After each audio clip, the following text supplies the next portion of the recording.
네, 반갑습니다. 닥터 송입니다. 이번 영상에서는 사장님들께서 직원을 고용하기 전에 꼭 검토해야 할 이제 사업장 가입자의 4대 보험에 대해서 한번 알아보도록 하겠습니다. 직원을 고용할 때 여러 가지 요소를 고려해야 하겠지만 그 중에서도 4대 보험은 생각보다 비중이 크기 때문에 꼭 사전에 4대 보험을 검토하고 나서 고용에 대한 판단을 하는 것이 좋을 것이라고 생각을 하고요. 시청 전에 구독, 좋아요 부탁드리겠습니다. 자, 먼저 국민연금에 대해서 알아보도록 하겠습니다. 2021년도 7월부터 2022년도 6월까지 적용되는 국민연금에 대해서 한번 알아볼 텐데요. 먼저 연금보험료는 이제 기준소득 월액에다가 이제 연금보험료율을 곱하면 나오게 되죠. 그러면 자, 기준소득 월액이 무슨 뜻이냐면요. 자, 기준소득 월액이란 국민연금 보험료 산정을 위해서 근로자에게 지급되는 급여 중에서 이제 비과세 근로소득을 제외한 금액을 말합니다. 전체 받는 급여 중에서 비과세를 빼면 그게 바로 이제 기준소득 월액이 되겠죠. 그래서 최저 33만 원에서 최대 524만 원까지 됩니다. 즉 월 소득이 33만 원 미만이라고 하더라도 33만 원으로 가정을 해서 부과가 되고요. 급여가 524만 원을 초과한다고 하더라도 524만 원에 맞춰서 이제 적용이 된다, 이렇게 보시면 되겠습니다. 그러면 연금보험료율은 현재 9% 적용하고 있습니다. 그래서 사업주와 근로자 각각 4.5%씩 부담하죠. 이 기준은 2021년도 7월부터 2022년도 6월까지 적용되는 율입니다. 적용은 어떤 식으로 적용이 되냐면 이제 전년도 소득에 대해서, 즉 현재가 2021년도니까 2020년도 소득에 대해서 2021년도 7월부터 2022년도 6월까지 적용이 된다. 자, 이렇게 보시면 될 것 같습니다. 자, 다음은 건강보험료 보도록 하겠습니다. 자, 장기 요양보험료를 포함해서 말씀드리면요. 일단 건강보험료는 보수 월액에다가 이제 보험료율을 곱하면 이제 건강보험료가 나오게 되죠. 그러면 보수 월액이란 어떻게 결정이 되냐면 직장 가입자의 건강보험료의 기준이 되는 월 소득입니다. 물론 이것도 비과세 제외입니다.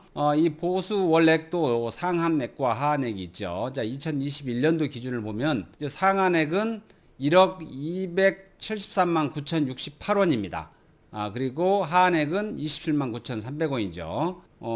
이제 월 상한액과 하한액입니다. 뭐 이렇게 상한액 정도 받는 사람은 뭐 대한민국에 몇 명 되지 않겠죠. 상한액은 1억 273만 9,068원, 하한액은 27만 9,300원이다. 이제 보험료로 환산을 하면 이제 월 보험료 상한액이 704만 7,900원. 즉 건강보험료로 월 가장 많이 내시는 분이 이 704만 7,900원 이렇게 낼 수 있습니다. 하한액은 19,140원. 자, 이렇게 되게 되겠습니다. 보험료율은 현재 6.86% 적용을 하고 있습니다. 자, 2021년도 6.86% 적용을 하고 있고요. 사업주와 근로자 각각 3.43%씩 부담을 하고 있습니다. 장기 요양 보험료는 사업주와 근로자 각각 건강보험료에다가 11.52%를 곱하면 또 장기 요양보험료가 나오게 되게 됐습니다. 어떤 식으로 적용을 하냐면 전년도 소득에 대해서 당해년도 4월부터 다음 연도 3월까지 적용을 합니다. 그래서 2020년도 소득에 대해서 2021년도 4월부터 2022년도 3월까지 적용을 한다, 이렇게 보시면 되겠고요. 그리고 4월 달에 연말정산이 있죠. 건강보험료 연말정산은 4월이다, 이렇게 보시면 되겠습니다. 그런데 이제 사업장 가입자, 즉 직장 가입자죠. 직장 가입자는 이제 건강보험료, 직장에서 내는 건강보험료 말고 추가적으로 소득 월액 보험료가 추가적으로 나오는 경우가 있습니다. 자, 그것은 어떤 내용이냐면요. 자, 보수 월액에 포함된 보수를 제외한 소득이, 즉 월 급여 외 소득이 연간 3,400만 원을 초과할 경우에 추가적으로 나오는 보험료입니다. 직장 가입자에게 적용이 되죠. 이 3,400만 원이 2022년도 7월부터는 또 2,000만 원으로 줄어들게 됩니다. 그러면 건강보험료는 소득 월액에 대해서 추가적인 건강보험료는 어떻게 나오냐?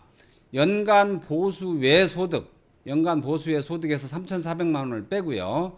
나누기 12를 한 다음에 거기에 건강보험료율을 곱하면 됩니다. 그런데 여기서 연간 보수 외 소득을 정할 때 사업소득이나 이자소득이나 배당 기타 소득은 이제 100% 적용을 하지만 연금소득이나 근로소득은 30%만 적용을 합니다. 자, 이렇게 봐주시면 되겠고요. 마찬가지로 여기도 장기요양보험료는 건강보험료에다가 장기요양보험료율 11.52%를 적용을 하면 되겠습니다. 그러면 어떤 식으로 적용을 하느냐? 여기는 전년도 소득, 즉 2020년도 소득에 대해서 2021년도 11월부터 적용이 됩니다. 2021년도 11월부터 2022년도 10월까지 적용을 한다. 즉 보수월액에 의해서 나오는 건강보험료와는 좀 다르죠. 보수월액은 이제 전년도 소득에 대해서 당해년도 4월부터 다음 년도 3월이었는데, 자, 소득 월액 보험료, 즉 급여 외 소득이 3,400만 원을 초과하는 경우에, 이런 경우에는 11월부터 다음 년도 10월까지 이렇게 적용이 된다. 이렇게 보시면 되겠습니다. 자, 그러면 이제 고용보험료에 대해서 한번 알아보도록 하겠습니다. 자, 고용보험료는 월 평균 보수에다가 이제 보험료율을 곱하면 됩니다. 물론 월 평균 보수는 비과세 소득을 제외한 월 평균 보수가 되겠습니다. 그러면 보험료율은 어떤 식으로 되느냐? 보험료율은 이제 두 가지로 구분이 됩니다. 하나는 실업급여에 대한 요율이고, 또 하나는 고용안정과 직업 능력 개발 사업에 대한 이제 보험료율입니다. 근데 저희는 참고로 150 미만 기업에 대해서만 이제 말씀드리도록 하겠습니다. 대부분 이제 이 영상을 보시는 분들이 이제 150 미만 이제 기업의 사업주분들이시기 때문에 실업급여와 150 미만 기업의 경우 고용안정, 직업능력개발 사업 이 부분에 대해서 알아보도록 하겠습니다. 이제 먼저 실업급여에 대한 보험료율은 이제 근로자와 사업주 똑같이 0.8%씩입니다. 합하면 1.6%가 되겠죠. 하지만 이제 고용안정과 직업능력개발 사업에는 이제 근로자는 이제 부담을 하지 않습니다. 사업주는 0.25%를 부담을 하죠. 그래서 이제 합하면 근로자는 0.8%, 이제 사업주는 1.05%, 합해서 1.85%를 부담을 하게 됩니다. 자, 국민연금이나 건강보험료는 이제 각각 50%씩 이 부담을 하지만, 이제 고용보험료는 이제 사업주가 조금 더 많은 이제 부담을 하게 되는 구조로 되어 있습니다. 적용은 마찬가지입니다. 건강보험료와 마찬가지로 전년도 소득에 대해서 당해년도 4월부터 다음 년도 3월까지 적용을 하게 되고요. 4월 달에 마찬가지로 연말정산이 가능합니다. 자, 고용보험료에 대해서 알아봤고요. 다음은 산재보험료에 대해서 알아보도록 하겠습니다. 산재보험료는 근로자와 사용자 각각 반만씩 내는 게 아니고 사용자가 이제 100% 부담을 하게 돼 있죠. 산재보험료는 이제 월 평균 보수에다가 보험료율을 곱하면 나오게 되어 있습니다. 근데 월 평균 보수는 비과세 소득을 제외한 월 평균 보수입니다. 그래서 이 4대 보험은 모두 비과세 소득을 다 제외를 하죠. 월평균 보수는 비과세 소득을 제외한 월평균 보수다. 이렇게 보시면 되겠고요. 2021년도 기준 업종별 보험료율을 한번 샘플로 제가 한번 말씀드리도록 하겠습니다. 광업 같은 경우는 매우 위험한 업종이죠. 그래서 5.8에서 18.6%까지 굉장히 큽니다. 제조업 같은 경우는 이제 0.7%에서 2.5%까지. 그리고 건설업은 3.7% 정도. 금융 및 보험업은 0.7%, 그 다음에 기타의 사업은 0.7에서 1%, 자, 이렇게 됩니다.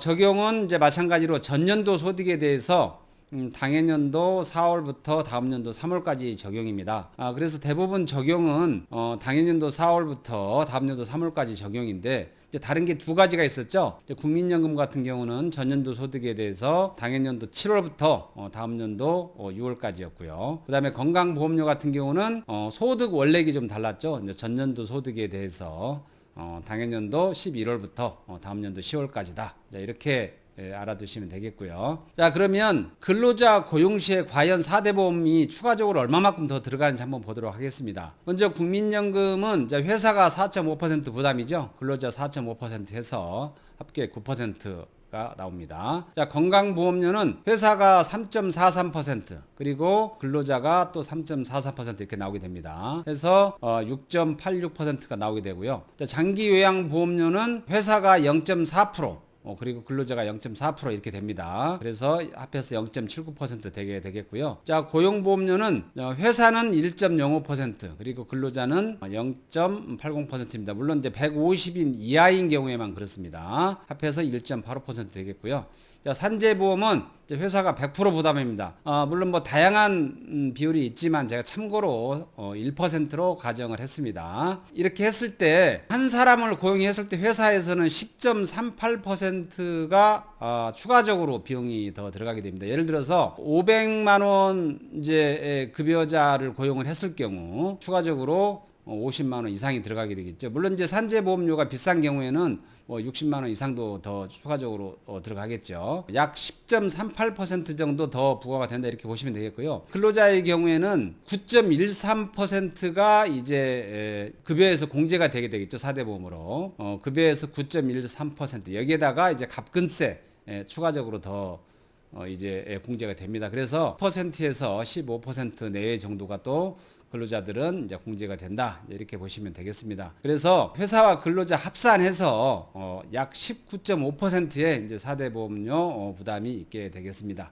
생각보다 굉장히 크죠. 자, 그러면 4대 보험 적용되는 급여를 계산할 때 이제 비과세 근로소득을 다 제외하도록 되어 있거든요. 그래서 비과세 근로소득을 확인하는 게 굉장히 중요합니다. 그래서 제가 가끔 이제 인사 논문적 컨설팅을 하다 보면 충분히 이 비과세를 받을 수 있는 항목이 많음에도 불구하고 그걸 적용하지 않는 기업들이 생각보다 상당히 많거든요. 그래서 혹시 그 기업의 이제 인사 논문 담당자께서는 비과세 근로소득을 꼭 확인하셔서 해당이 되면 꼭 반영을 하는 게 이제 4대 보험 절감에 큰 도움이 되겠습니다. 먼저 그러면 비과세 근로소득이 어떤 종류가 있는지 한번 알아보도록 하겠습니다. 일단 첫 번째 생산직 근로자의 연장 야간 휴일 근로수당이 있습니다. 생산직 근로자들은 뭐 연장 야간 휴일 근로를 많이 하죠. 중소기업에서는. 자, 그런데 어떤 경우에 해당이 되냐면 월 정액 급여가 210만 원 이하라야 됩니다. 210만 원 이상이면 안 되고요. 그다음에 전년도 총 급여가 3천만 원 또 이하라야 됩니다. 전년도 총 급여가 3천만 원이 초과되면 안 되고요. 그리고 연 240만 원 한도 내에서 비과세를 받을 수 있습니다. 굉장히 크죠. 그래서 연간 240만 원, 즉 월 20만 원까지는 비과세 혜택을 받을 수 있다. 이렇게 보시면 되겠고요. 그 다음에 근로자 직업능력개발법에 따른 직업능력개발훈련시설의 입학금, 수업료, 수강료 등은 또 비과세입니다. 그래서 회사에서 어떤 직원들의 어떤 능력 개발을 위해서 외부에다가 이렇게 의뢰하는 경우가 있죠. 이럴 때 입학금이나 수업료, 수강료 이런 것들은 이제 비과세다. 이렇게 알아두시면 되겠고요. 물론 이제 대표님도 해당이 됩니다. 그런데 해당 근로자가 종사하는 사업의 업무와 관련이 있어야 됩니다. 해당 사업의 업무와 관련이 없는 경우에는 해당이 되지 않고요. 그다음에 해당 근로자가 종사하는 사업체의 규칙 등에 의해서 정해진 지급 기준에 따라 받는 금액이라야 됩니다. 그렇기 때문에 회사에 이제 취업 규칙 같은 게 잘 돼 있어야 되고요. 이런 이제 비과세 근로소득으로 인정을 받기 위해서는 또 이런 게 잘 정비돼 있어야 또 비과세 근로소득으로 인정받을 수 있겠습니다. 그다음에 잘 아시는 식대입니다. 월 10만 원 한도에서 또 비과세가 해당이 되고요. 또 식사를 직접 회사에서 제공하는 경우가 있습니다. 이런 경우에 해당이 되지 않습니다. 회사에서 직접 제공하는 회사도 이제 월 10만 원씩 책정해 놓은 회사들이 있는데 그렇게 하시면 안 되고요. 회사에서 이제 식사를 제공하지 않는 이런 회사에서 이제 식대로 월 10만 원까지 이제 비과세 혜택을 줄 수 있다. 예를 들어서 뭐 15만 원, 20만 원을 지급해 주는 회사도 있죠. 이런 경우에라고 하더라도 10만 원까지만 이제 비과세다. 이렇게 보시면 되겠습니다. 그다음에 자가운전 보조비입니다. 월 20만 원 한도로 이제 또 비과세 혜택을 받을 수가 있고요. 반드시 본인이나 또는 이제 본인과 배우자의 공동 명의만 이제 가능합니다. 자가운전 보조비 20만 원이 있고요. 그다음에 육아 보조비도 있습니다. 월 10만 원 한도고요. 만 6세 이하의 자녀를 둔 부모가 해당이 됩니다. 만 6세 이하의 자녀를 둔 부모. 그런데 이제 만 6세 기준을 언제 어떻게 책정을 하느냐? 이제 회계연도 시작 시점에 만 6세 이하면 됩니다. 그 다음에 실비 변상적 성질의 급여. 뭐 요즘에는 많이 보완이 잘 돼 있어서 많이 없지만, 일직 수당이나 숙직 또 이런 게 있죠. 그래서 일직 수당, 숙직 수당도 비과세고요. 또 출장비를 이렇게 포함해서 주는 경우도 있습니다. 마찬가지 이것도 이제 비과세입니다. 그래서 실비 변상적 성질의 급여인 출장비나 일직수당, 숙직수당도 비과세로 보시면 되겠고요. 그 다음에 연구 보조비 또는 연구 활동비인데 또 월 20만 원 한도. 보통 이제 부설 연구소나 연구 전담 부서가 이제 어떤 제조업 하시는 이제 회사들은 많이 있죠. 있는데 이제 여기에 연구원들한테 이제 비과세로 20만 원까지 가능함에도 불구하고 이제 급여 대장이 표시가 안 되는 경우도 굉장히 많습니다. 그래서 월 20만 원까지 이제 연구 보조비, 연구 활동비로 비과세가 가능하다. 단 부설 연구소 및 연구 전담 부서의 연구 전담 요원만 해당이 됩니다. 이제 보조 요원은 해당이 되지 않는다라는 거 기억을 해 두시고요. 그 다음에 고용보험법에 따라 받는 실업급여, 육아휴직급여, 육아기 근로시간 단축급여, 그 다음에 출산 전후 휴가급여 등 이제 이런 것들도 다 비과세가 되겠습니다. 그래서 자, 비과세 근로소득이 어떤 것들이 있는지 잘 한번 확인해 보시고요. 자, 아는 만큼 절세할 수 있습니다. 자, 이번 영상 도움이 좀 되셨습니까? 도움이 되셨으면 자, 구독, 좋아요 부탁드리겠고요. 오늘은 그 4대 보험의 즉 사업장, 이제 직장 가입이죠. 사업장 4대 보험에 대해서 알아봤고요. 사실 그 대표님께서 이 모든 걸 다 알 수는 없지만 그래도 어느 정도 기본적인 것은 알고 계셔야 어떤 경영 전략을 수립한다든지 이제 근로자를 고용을 하는데 많은 참고 자료가 될 수 있겠습니다. 이번 영상 도움이 되셨으면 주변에 많은 사장님들하고 또 공유를 해주시고요. 다음 영상에서 또 뵙도록 하겠습니다. 네, 감사합니다.